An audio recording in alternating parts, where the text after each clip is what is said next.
kum sang hi som bukwa summer kalau tlenga June thla nia June thatir tanga record ta tutorial siam kha tuma ma se ka computer boy vele eng mawang ka ti thelawa chuanin zanin training kan tananga ama sabera chuanin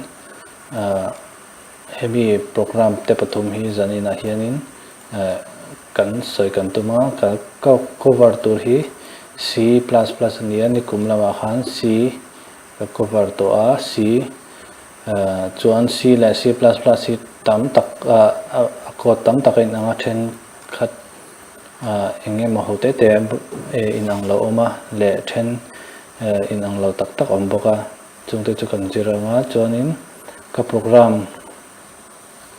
duza ama kha chuanin C free hi ka mang thina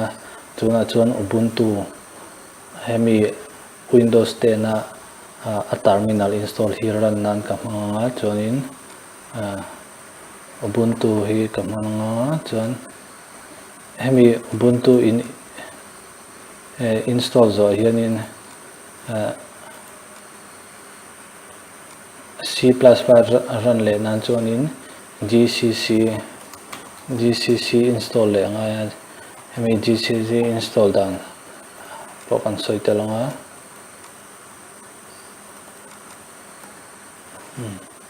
gcc install nan chuan apt install gcc ti hin type anga hemi ubuntu terminal hian chuan aron install nga enter in metanga ke chu ka install ta chuwang chuanin gcc is already the newest version tia ka install to a chu Mizo chuan in install zo chuanin C le C program run thei nan le a library chen khat kha install le anga ya chu mi install na chuan apt install build essential ti hin in type anga in install le anga la C le C++ library ho chuan ke chu ka install so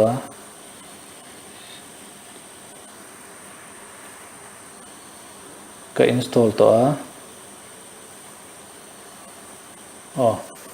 ka install to a chuwang chuanin install no ngai to lawa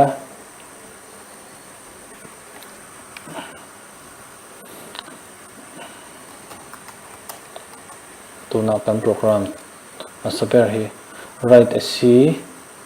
program to display hello summer 2019 on the screen. vi hi editor mingania vi code1.cpp cho C++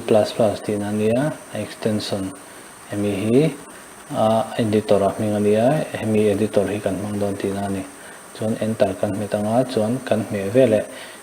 code1.cpp file hi ron siama chuan kan edit ngal theng chuan vi editor chu lo in honga in honzo hianin kan metanga insert tuna kan program kan jek tan thaya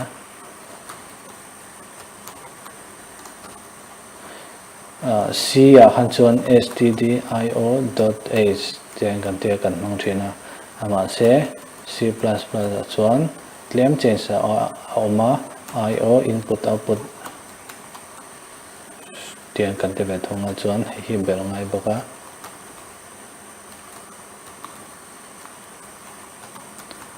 namespace std colon chuan int main chuan c khan chuan thil kan print on in print f kan tia chuan ten bracket chunga ta hen kan thil print tur kan ziak mai thina ama se C++ a chuan te hen kan ziak to longa c out ten hem eta hian hemi chung hen kan ziak ve to thung don ta ni hemi chung hian chuan ta hian hello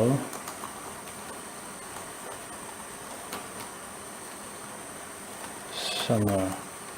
2019 /n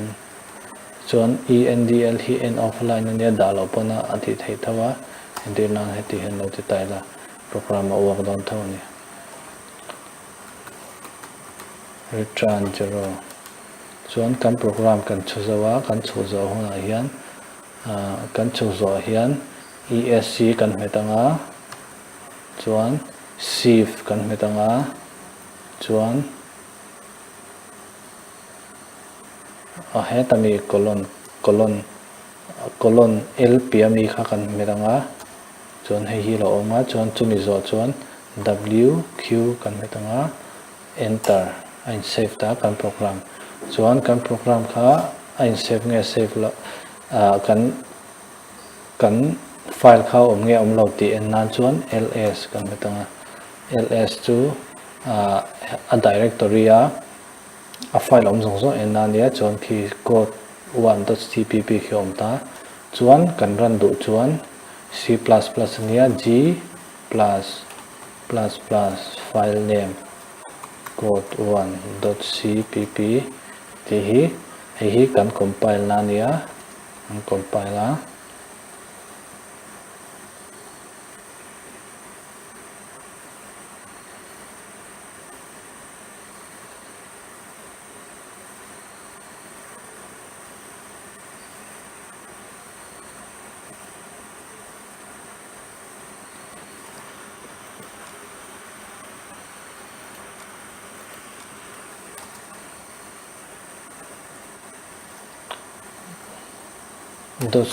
./a.out hi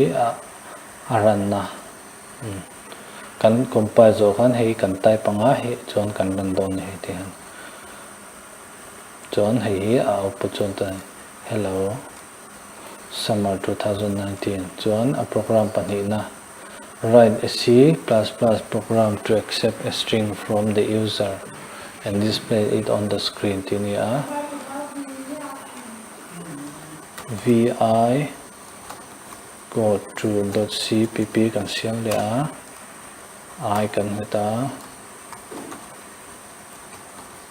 program kan zeta na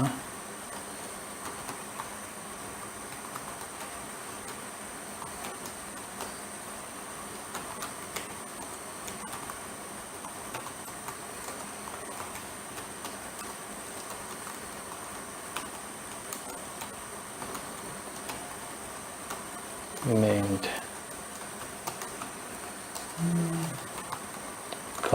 character kan siama hi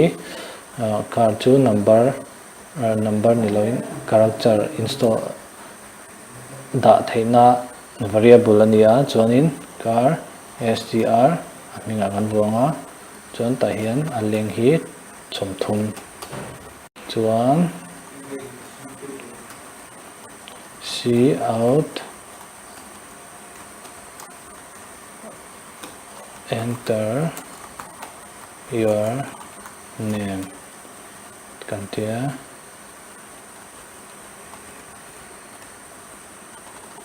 new line kan pe chuan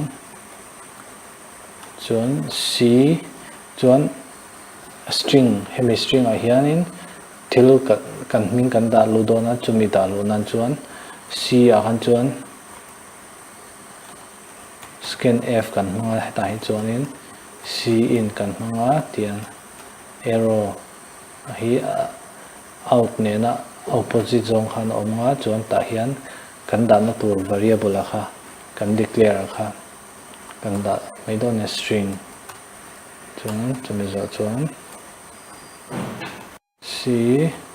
cout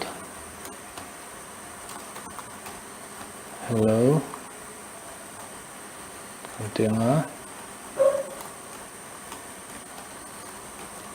tiang kan tinga chuan heta hian string a hming kan da lo kha ani le a chuan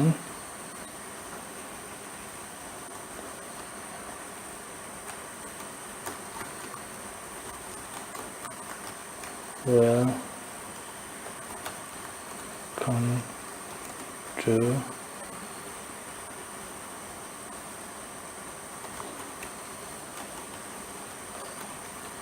summer school 2019 note taila /n tahian new line da bukala chuan kan close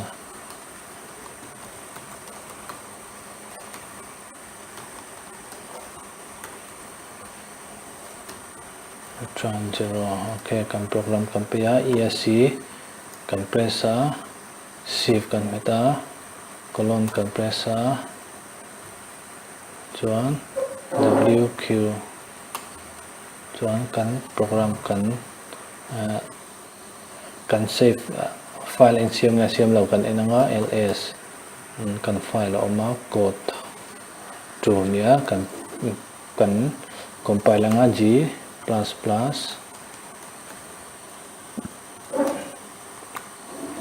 code2.cpp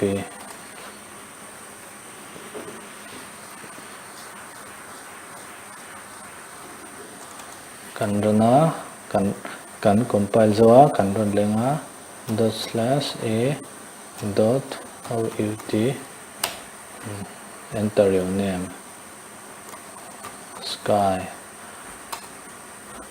Hello Sky, welcome to summer school 2019. Dikhan nile maya chuan a program hian ende lok la vi code2.cpp hi program khania car hi hemi hianin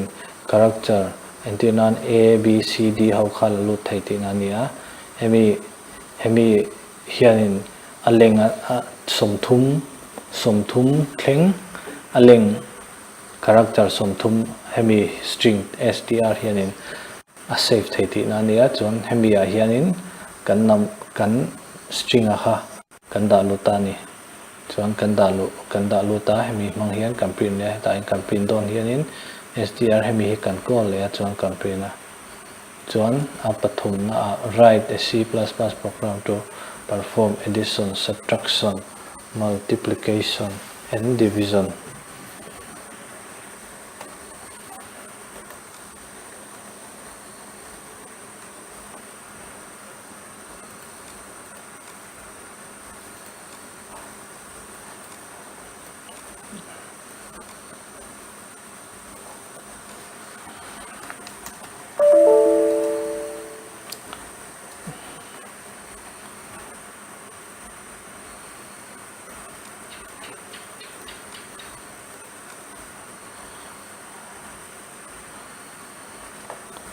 vi code3.cpp code thar kan siam le a program thar chuan I kan meta include iOS here stream using name space std int main chuan number addition le subtraction multiplication division kha kan ti ngaya chuang chuan number kan lak lu phot ngaya int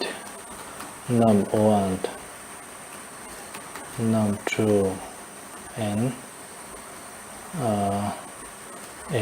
ans answer kan da lun to chuan cout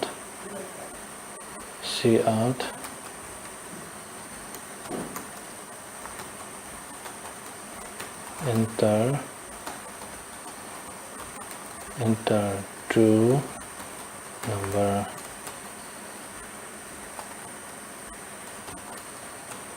chuan cin kan la lut le dona number khi num1 num2 tihan a rolin thil pani variable pania thil kan da lut thei tin ani hatia cin num 2 hete zi khanin heta chunga khanin num 2 te zi mai khanin ain ang renga thoda kha chon te kan ziak ta chon to na addition number pani bel number num 1 and num 2 kan bel dona ans equal to num 1 plus num 2 atia chon cout ut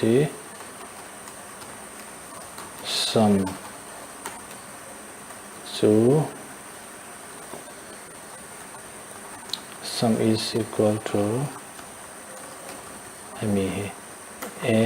ans chon addition chukan zawa tuna subtraction ans kan mang lenga num 1 minus num 2 num 1 atang num 2 kan pai don ni chon result kha ans a install le a chon cout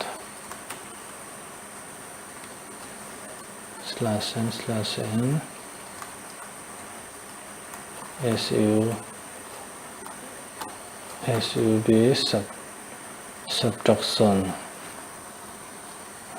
subtraction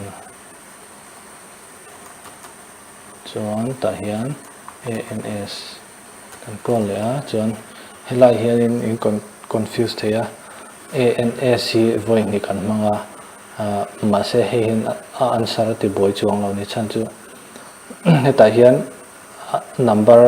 pahale number panina addition kha ain bel khom kha ta hian kan da lu ta kan print chu kha chon heta hian number 1 atanga number 2 kan pai kha kan print ta hian kan store le a chonin hemi value kha in update ina ni hetami addition kha aron in print chu don reng chuwang chonin helami hin update a chuwang chon a result kha ron te boilowa chonin tuna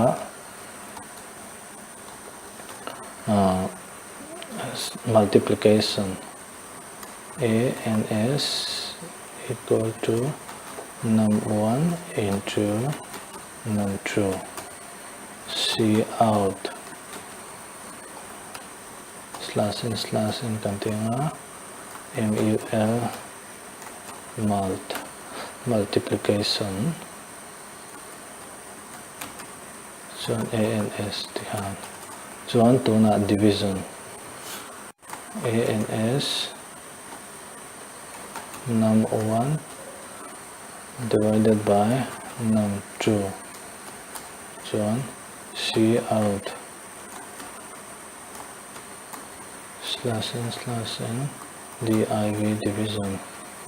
ta se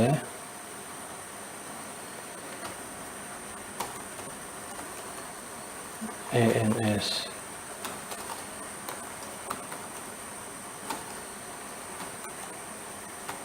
tikhan kan zawa chuan kan program kan zawa esc kan meta colon compressor wq kan save a chuan kan compile thinang g++ code3.cpp kan compile error helai hian slash ka da ringa ta n ka da telo return helai po space ka da lo kan correct lo pang I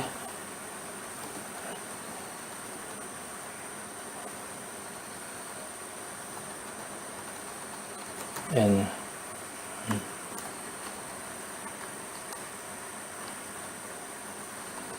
kan compile a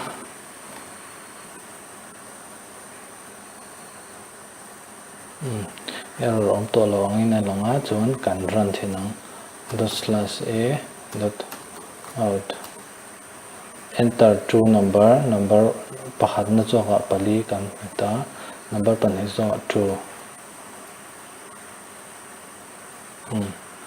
helai hi number pani welcome chu paruk number 1 4 atanga 2 pai chu 2 ania chuan 2 into 4 chu 8 ania division chu true 4 by 2 chu true chuan in hei hi aron chok ta ni